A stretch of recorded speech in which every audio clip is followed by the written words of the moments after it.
Welcome to Bracket U, a college basketball bracket podcast brought to you by Delphi Bracketology. Delphi Bracketology is in our 11th year of doing work. This is episode 5 of the 2025 season, where we try to help our followers from around the country learn a little bit about how the selection committee will be placing teams in the upcoming NCAA tournament. I'm your host, Brian Tonsoni. Joining me this evening, as usual, is Steve Painter, our Director of Media Credentials. Before we get started, we'd like to thank our Delphi administration for their support of our club, to Bob Thompson for the intro music, and to Jared Morris of the Back Home Network for all of his guidance in getting our podcast up and running. Tonight, Steve, we're going to talk about the NCAA bracket reveal, which happens on Saturday, where we will find out what the NCAA committee thinks are the top 16 seeds. As we head into that week, what are you thinking about the reveal, and what do you hope to learn once the reveal is out and we see what they're thinking?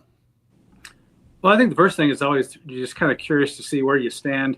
Obviously, we're going to have our projection of our top 16 teams, and so just kind of it's like our first kind of glimpse at how close are we, at least on the top ones.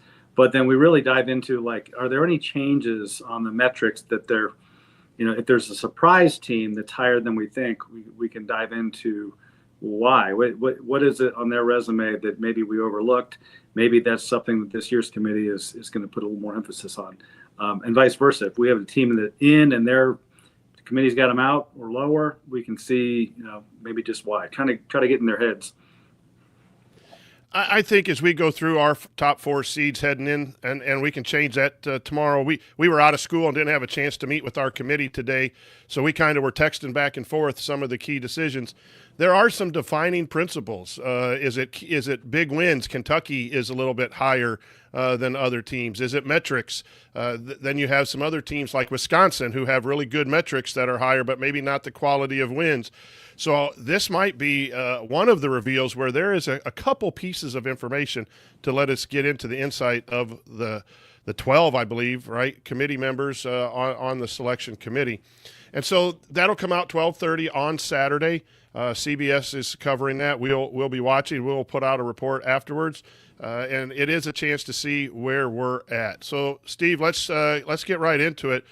I think the 1s and 2s are pretty comfortably going to be 1s and 2s. I would be shocked if we had a surprise there. Maybe the last 2, but as we go through it, I don't think so. The big question might be the last 1 as we go through it. So we have Auburn, Alabama, Duke, 1, 2, and 3, with Alabama moving ahead of Duke this week. 8 quad 1 wins, 7 quad 2 wins.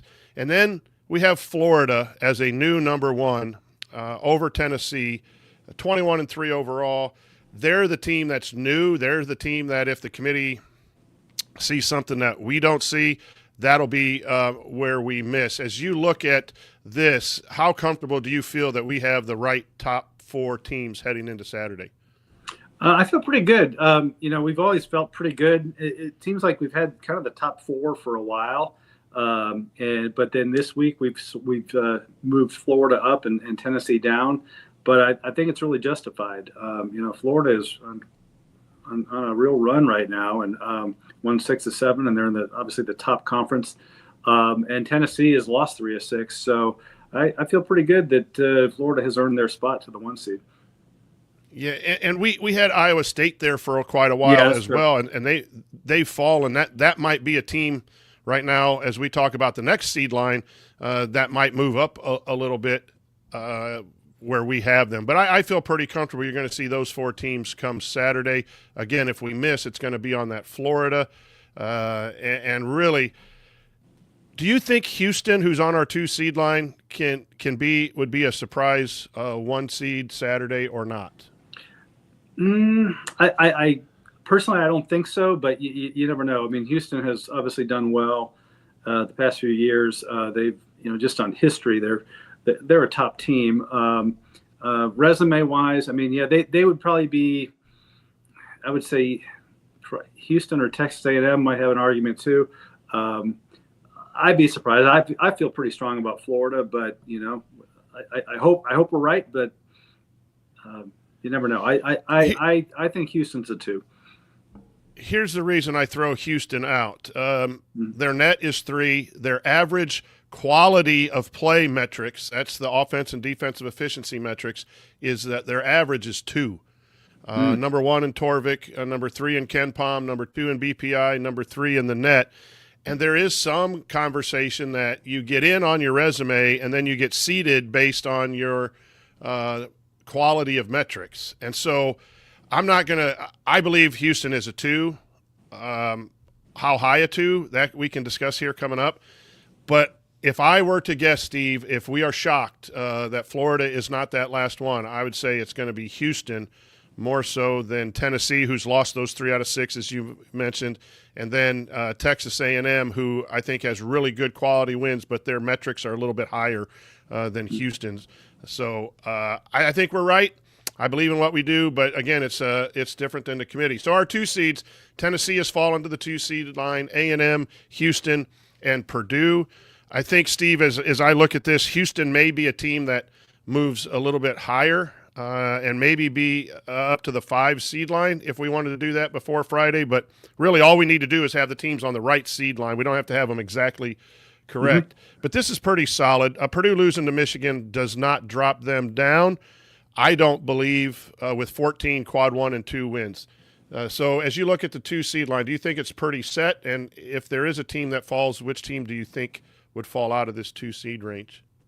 Yeah, I like it. If there was any team that would fall out of those 4, I would say probably Purdue, just coming off the recent loss to Michigan. But like you said, that's not a bad loss at all at Michigan. They were the underdog. You could argue that maybe a team like a Kentucky, even an Iowa State, could take that 2 seed spot from Purdue. But right now, I think Purdue is just has enough to stay there. Do you think we should move Houston above A&M and Tennessee? Tennessee losing 3 of 6, and Houston's quality metrics are much higher than Texas A&M. They're 10-4 in the quads, 1 and 2 versus 13 and 5 of Texas A&M. Texas A&M has some quality wins. Do you think that's a move we should maybe make as we kind of hold a meeting here, as you guys are listening? It's close. I think you got to be careful. I mean, we had Tennessee as a 1 seed for so long. Their resume is still. Their body of work is still incredible. It's just that now they're hitting their slide. So it's like, we kind of did this with Marquette. In Marquette, we had them really high and then just dropped them more and more and more. Then you worry, are we going too low? Are we dropping them too much? Yeah, I mean, that's the thing. There's arguments. I'm looking at Houston. They're 6-0 on the road as well. And like you said, that 3 net, their metrics are great. You never know. So, and then I'm looking also at Tennessee's non-conference strength of schedule is not as great. It's a 126. So, yeah, there's definitely an argument that Houston could they could jump over Tennessee. And I still like Texas A&M. Yeah. I think Texas A&M is just consistent. They're just a consistent team. They play well, and I'm looking. They have won. I forget what their streak is, but they are. They're obviously in the toughest conference, and they're holding their own. So. It's a fine line, Steve, here with these good teams. These are the best teams in the country, and we're trying to split hairs to be correct, and that's what we do, and we love doing it. But we do think that A&M's on the 2 seed line. We do think Tennessee's on the 2 seed line, Houston and Purdue. Those are your 2 seeds. What order? We've just shared some information on a variety of order that they can be. I think Iowa State is the team that will surprise us. If we look Saturday and we have a mistake on the 2 seed line, it would be because Iowa State has popped up. They are 7 in the net. They are 7-4 in quad 1, 3-1 in quad 2 for a 10-5 overall record with no bad losses. They were up at a number 1 seed line until just recently. They have lost a few games here. They lost 3 in a row at Arizona, at home to Kansas State, at Kansas. 2 of those losses not really bad. The Kansas State loss was good. Not good, was a decent or a bad loss, I should say. And so, again, you brought up a really good question. I think we're all guilty of it. especially just sports fans, when everything's a standings board. When you lose 3 in a row, you feel like you need to drop quite a bit. I think that's a discussion when we get to the 4 seed line with Marquette. Marquette was at the 2, and now they're down on the 4 or 5 cut line. Have we dropped them too far? And the body of work, November games count just as much as those games that Iowa State has lost 3 in a row. The 5, 6 wins in a row in November and December count just as much. So we're right in the middle. Those are our 1 and 2 seeds. You're listening to Bracket U with Steve Painter and Brian Tonsoni as we get ready for Saturday's NCAA reveal of the top 16. We feel pretty strongly about our top 8. As we get into the next, I think this is where we're going to learn what the committee values. We have some teams with some metrics a little bit lower, but some really great wins, and some teams with good numbers, but some bad strength of schedule, some road issues.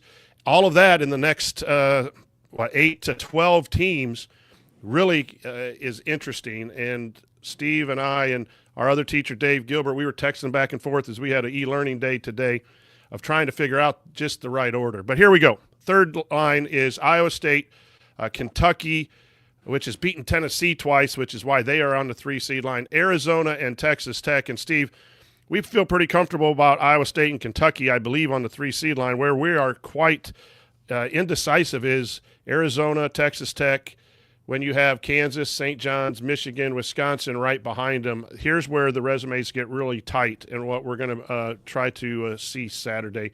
Your thoughts here as we talk about our 3 seed line. Yeah, it is tough, and that's one of the things we talked about recently. I argued this past week to move Texas Tech up from the 4 seed line to the 3 seed line. So we've made that move. Texas Tech's team I like. They've won 8 of 9. They did lose to Arizona, but that's a good team. But they still have the teams they've beaten recently. The big one within the last couple of weeks was at Houston. Wins against Baylor, and they're one of our teams on the rise. Good road record, a 9 net. They're another solid team. So I think it's justified to put them on a 3 seed line, but like you said, there's so many good teams right behind them that could easily take that spot. So if Texas Tech's not on the 3 seed line, we're going to learn that the non-conference strength of schedule might be important for this group of committee members, because Texas Tech's non-conference strength of schedule is 292. Mm-hmm. If Kansas is on that 4 seed line, the 3-5 road record and under 500, 5-6 in quad 1 might be the determining factor, where Texas Tech is 3 games above 500 in quad 1. Texas Tech, Arizona, and Kansas are razor thin, not only in the Big 12, but on our seed list. There are 3 teams from the same conference right in a row, all deserving teams of being in the bracket. It's just where are they going to fall on the seed line. And so, again, we are confident in what we've decided. We've kind of looked at things, but we're telling you this is where we're going to mess up, is Kansas is going to be on the 3 seed line and Texas Tech is going to be down, or Texas Tech and Kansas are there, Arizona drops down, or maybe even Kentucky, which a 2-4 road record. But, man, Kentucky's wins are absolutely out of this world. I'm just going to share those. They're on our 3 seed line, and they're 15 in the net, and about an 18, 19 average in their predictive quality metrics.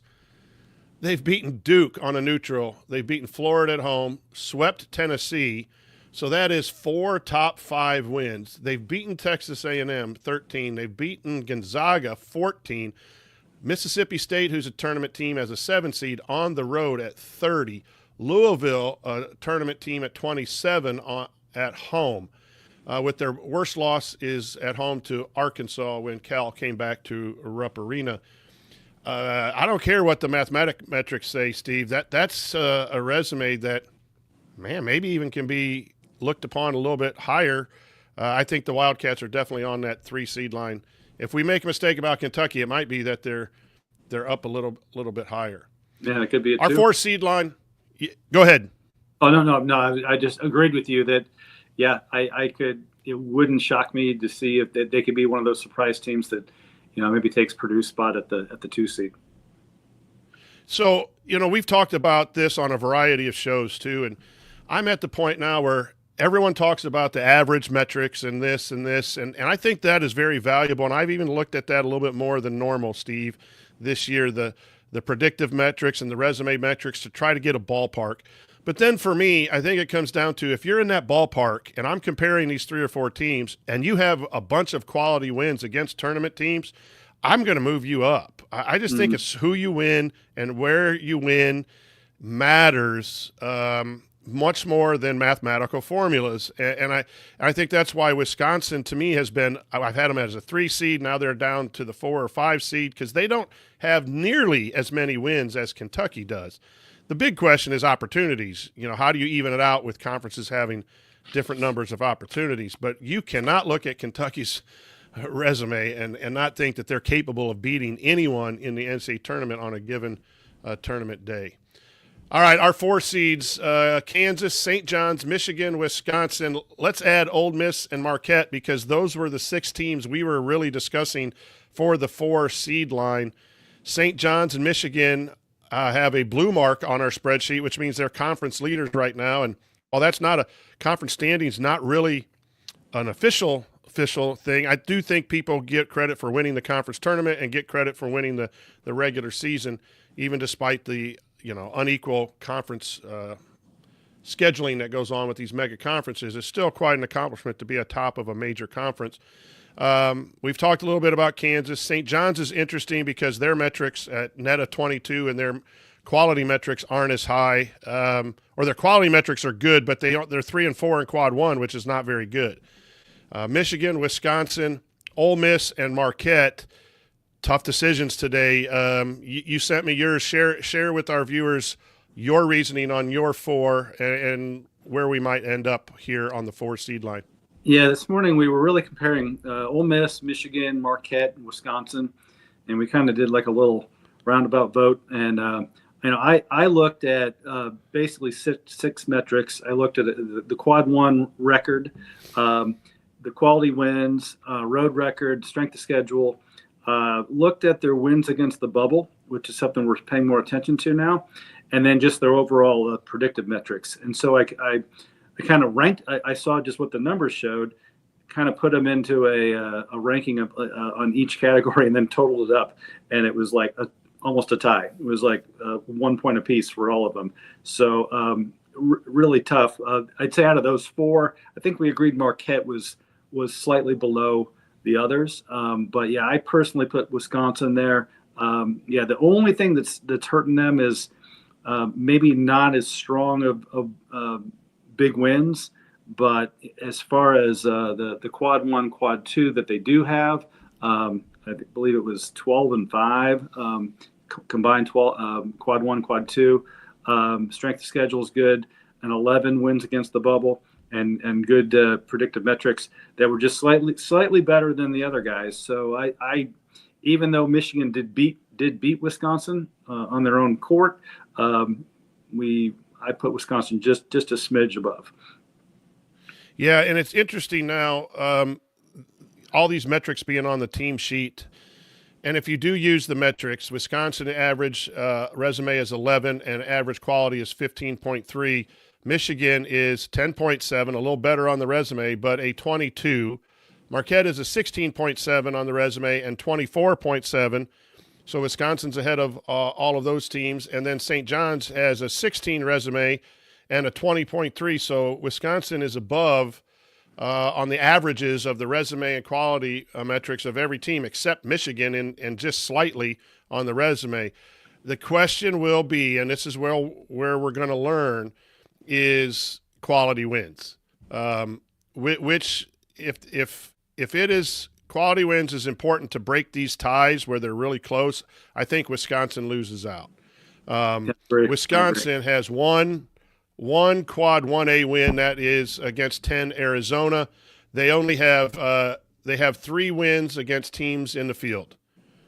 So if that's used, Michigan has 3 quad 1A wins, 2 of which are on the road at Wisconsin itself and at UCLA. They've also beaten Oregon, which is in the field, so they have more wins against the field. When you go down to Ole Miss has 3 quad 1A wins. They have 7 wins against the field in their quad 1 and 2. And then Marquette has 2, beating Purdue and Maryland on the road.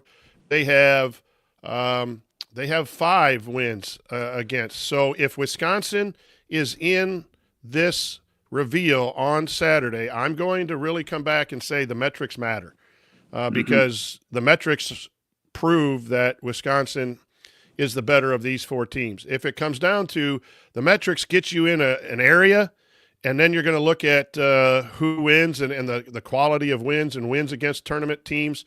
That's what this wins above bubble is supposed to measure, and that they still have Wisconsin ahead. So it is going to be interesting. If we see Wisconsin's name called, we know the metrics matter quite a bit this year. If not, if it's Ole Miss or Marquette, I think you're looking at the tiebreakers are going to be, again, if you have some quality wins, that means a good news for Kentucky. And you could probably say that, Steve, too, about where Kentucky falls. You know, if Kentucky's a little bit higher than what we have it, then the wins matter. If they're a little bit lower, then it's going to be those resume things. And so I'm really excited about seeing, you know, you want to be correct on Saturday, but really you want to learn more than anything. Any final thoughts here on these teams? Do you think it's Ole Miss and Wisconsin for that last spot is what will ultimately be the decision, and Marquette's out of it? Yeah, out of the 4, I had Marquette on the out, and then boy, between Wisconsin, Ole Miss, Michigan. I put it Wisconsin, Ole Miss, Michigan. I know Gilby had them kind of reversed. Had Michigan, Ole Miss, Wisconsin. But it's just razor thin. It just like you said, it's going to come down to what the committee is honoring the most right now on those metrics, because there's an argument for each team. Each team's got a strength in a certain metric. So which one is it going to be that makes a difference? You could even throw Marquette in there. They're 11-6 in quad 1 and 2. That would be that recency bias. We had them as high as a 2. Did we drop them too far to a 5? Yeah, if Marquette shows up Saturday, then we know that we've got to be careful on these losing streaks with teams that are top-notch teams, and then just go on a 2 or 3 game losing streak. That we got to really focus in on the body of work, which is always a good reminder. So Saturday, check Michigan, Wisconsin, Ole Miss, and Marquette where they're at. Michigan State losing to Indiana kind of put them out. I think they were in consideration for this for a while. They're on the way out. So, Steve, let's turn quickly to any teams outside of the top 4 that's catching your eye right now as teams moving up or moving down. The Clemson Tigers had a good week in beating Duke at home and then turning around and handling the hangover and beating North Carolina. They're sitting at 20-5, 3-2 in quad 1, 6-2 in quad 2. They have a loss outside of that. Good road record, good strength of schedule, non-conference schedule. They moved off the 8 line to the 7, which I think is really, really important to avoid those number 1 seeds. And Clemson is a team that I think eventually can maybe push one of those Big Ten teams on our 6 seed line down. So my hat tip for that, the Clemson team or a team moving up was Clemson. Do you have a team outside the top 4 seeds that you think is really on the rise? Well, as far as the teams that are outside the top 16, now this is a team we still have out, but one I'm kind of keeping an eye on. They still have a lot of work to do. Is Kansas State. I mean, they were a team that they started out in conference play. They lost 6 in a row. They weren't even on the radar, but now they've won 6 in a row, and these are against some pretty good teams that we have in, West Virginia, Iowa State, Arizona State, Kansas is the big one. So, I mean, those are big wins. Their overall record and their net is still it still needs work, but it's a team that is certainly on the rise. It was a team that was just could have counted out just about a month ago. And so it's a team that, on the rise, but they're going to have to continue if we want to put them in consideration. Yes. So, Steve, this is an excellent point because I moved them up, not into our first 4 out, or I'm not sure where I have them listed, because at 13-11, you're not going to consider them. No. They are 9th team out for us right now, but rising with 4 quad 1 wins. They have 2 quad 3 losses, 2-6 on the road, not so good, 69 net, not so good. But Steve, I didn't realize this until you were talking to them about them, and I went back and looked. Their 6-game winning. West Virginia, a tournament team at home. Iowa State, 3 seed on the road. Arizona State, which had been a bubble team until recently, they're now 12-12 on the road, a 1-point win. Coming home, beating Kansas, a 3 or a 4 seed. Beating Arizona at home. Like, they're not just winning games they're winning quad 1 games on the road at home. Steve, they play at BYU and at Utah. Utah will be a quad 2 barely, but BYU just got in our bracket as a team. We'll talk bubble here at the very end. So that's huge. If you can go on the road and beat BYU and then followed up with Utah, you're looking at a team that now would be 14. There would be 15-11, and that meets our 4-game over 500 criteria. I would be easily convinced to put them in our bracket, regardless of their other metrics. If they win these next 2 games by next Monday, we will know. And then their schedule is very favorable. Arizona State at home, at UCF, which was a team we were high on but has fallen on tough times. Colorado at home, at Cincinnati, which is a quad 1, and Iowa State at home. They can finish off. They might be one of those teams with 18, 19 wins that doesn't look like a great overall record. But you have, if you can get 5 or 6 quad 1 wins on your resume, that's a great find for our listeners. Again, you're listening to the Bracket U, the reveal. We're getting pumped up for Saturday's reveal where we can find out. We do have some live listeners. If you'd like to ask us a question here in the last few minutes, put that into the chat, and we will be glad to try to answer any and all of those questions. But, Steve, if we have teams that are going up, we have to be looking at teams that are falling a little bit on hard times. Is there a team for you that is just barely hanging on that you want to share with our listeners? A team that's been falling and is now barely hanging on, I would say, would be Georgia. They were pretty solid, just within the last few weeks, but they've lost 3 of 4, and going back, they've lost 7 of 9. So they've dropped all the way to our last 4 in, and they're going to have to do something, or they're going to be in the first 4 out. But that's the thing in the SEC. It's just such an amazingly tough conference. If you're not on your A game, you can easily drop 3 or 4 and get on these losing streaks. So that's a team that has been falling, that is nearly out. Yeah, we'll talk about that on the bubble too. I don't want to see. I have a hard time having Georgia in right now at 2-9 in quad 1. They don't have any losses outside of that. 1-6 on the road, 234 non-conference strength of schedule. Their mathematical formula stuff is good at 35. But you can't be 7 games under 500 against the best teams, and even if you go 5-9, you're 4 games under against quad 1 and quad 2 games. That's not a tournament team, and we're kind of jumping the shark here a little bit. Like Xavier, VCU. VCU is a team I'm going to be challenged. If I were on the committee, I would be standing up and arguing for the VCU Rams to make the tournament at 19-5, 6-4 in quad 1. I know they don't have the big wins, and we'll get to this on the bubble, but my goodness, so what if you have a lot of opportunities and win only 3 of them? I don't think that, these 14, 15 team leagues, I just don't think that's good for the game of basketball. I'm kind of ranting now, and I apologize. But for me, West Virginia, sadly on the rise. They got off to a really good start. I know they've played well without the DeVries kid, and he ended this year for a surgery to come back next year. They're 15-9. They're on our 10 seed line, but they've lost 5 out of their last 7, and boy, they're brutal. At Baylor, home to Cincinnati, at Texas Tech. The last 4 games kind of settled down a little bit, but boy, they are falling. We had them as high as a 6, I think, at one point. They're now down to the 10. I don't know, with 5 quad 1 wins in the bank already, that they're going to fall out, but they're getting dangerously close to being on the bubble. Speaking of the bubble, let's go to our last 4, and we've kind of hit upon it. Vanderbilt, Wake Forest, Georgia, and Texas, and all these teams lost at least once in the last week, including Wake Forest. I believe it was it last night, up 16 at home against Florida State with 8 minutes left in the game and lose.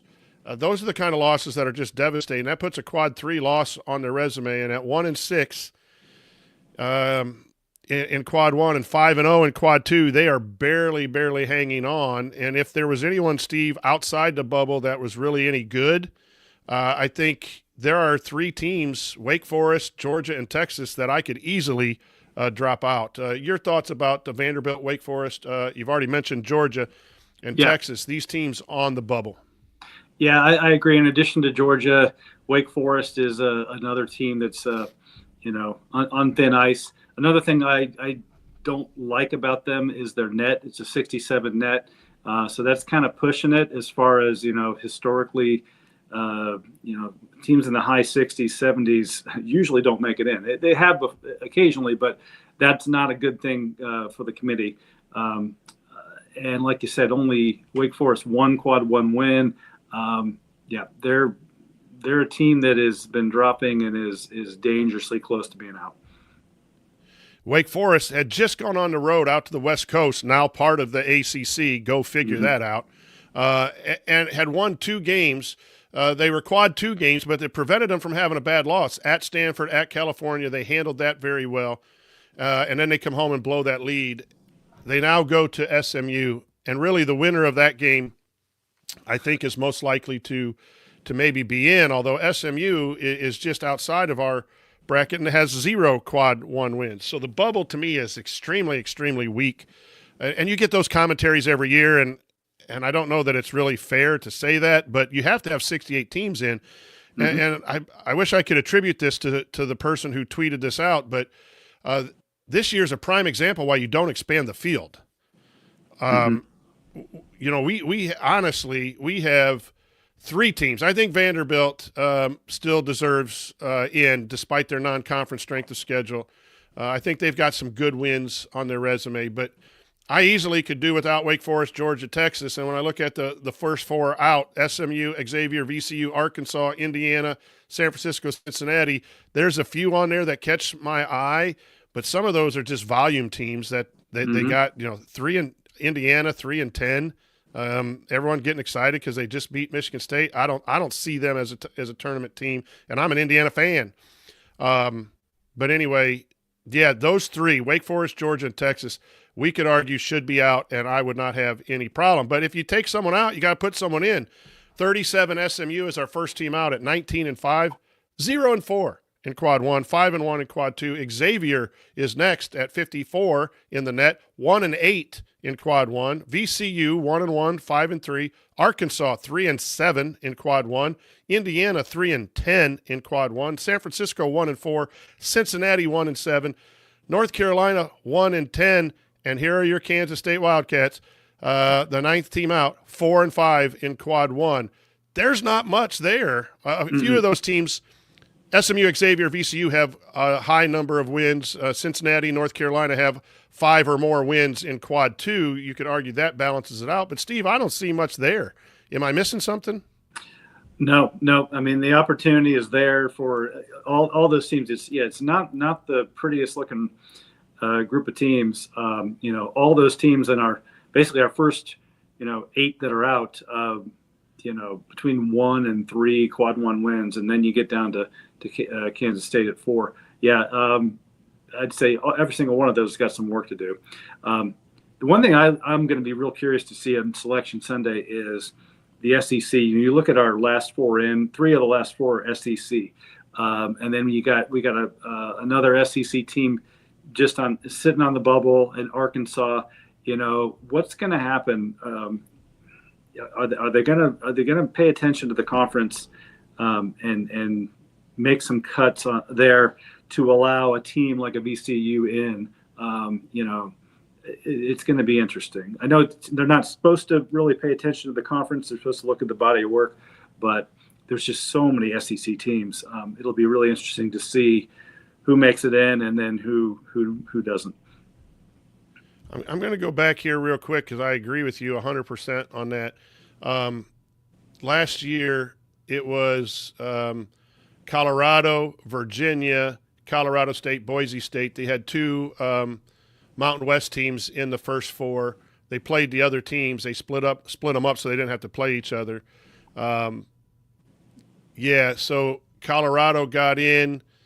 They had, compared to this year, Colorado was the last team last team voted in. They were 10-10 in the quad 1 and 2, with no losses, a 4-7 on the road, not great schedule numbers, and a 25 net. So if that was the last team voted in last year, Virginia was 54 in the net, and they were 10-10, 500.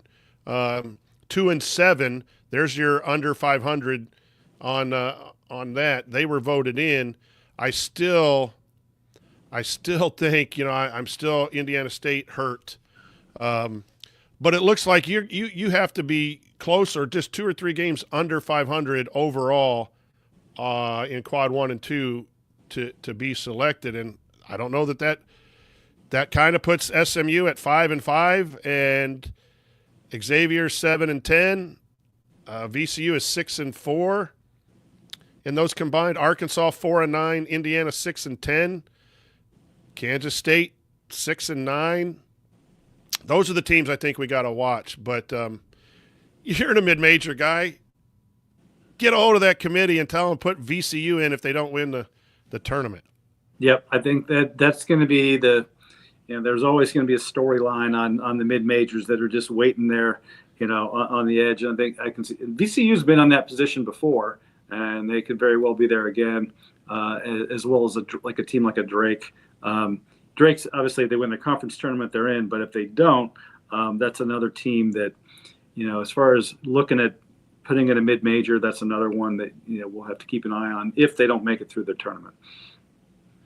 Yeah, I agree with you. Again, Indiana State, same thing with VCU. I'm afraid of they don't really have that quality win.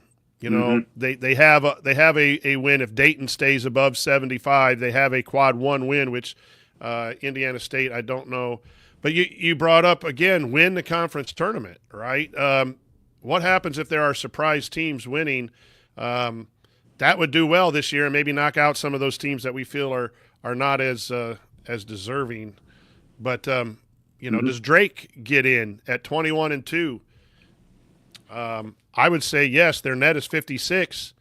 Missouri Valley's been typically a one tournament team. So if Bradley or someone upsets Drake in the tournament, I just think that's a crime with some of these conferences. I agree. And you're going to have your Dick Vitals. Let's say they let 14 SEC teams in, and a team like Drake or VCU sits out. There's going to be a lot of upset people, and probably for good reason. But I think it's just more fun when you do let those mid majors in. So it'll be interesting.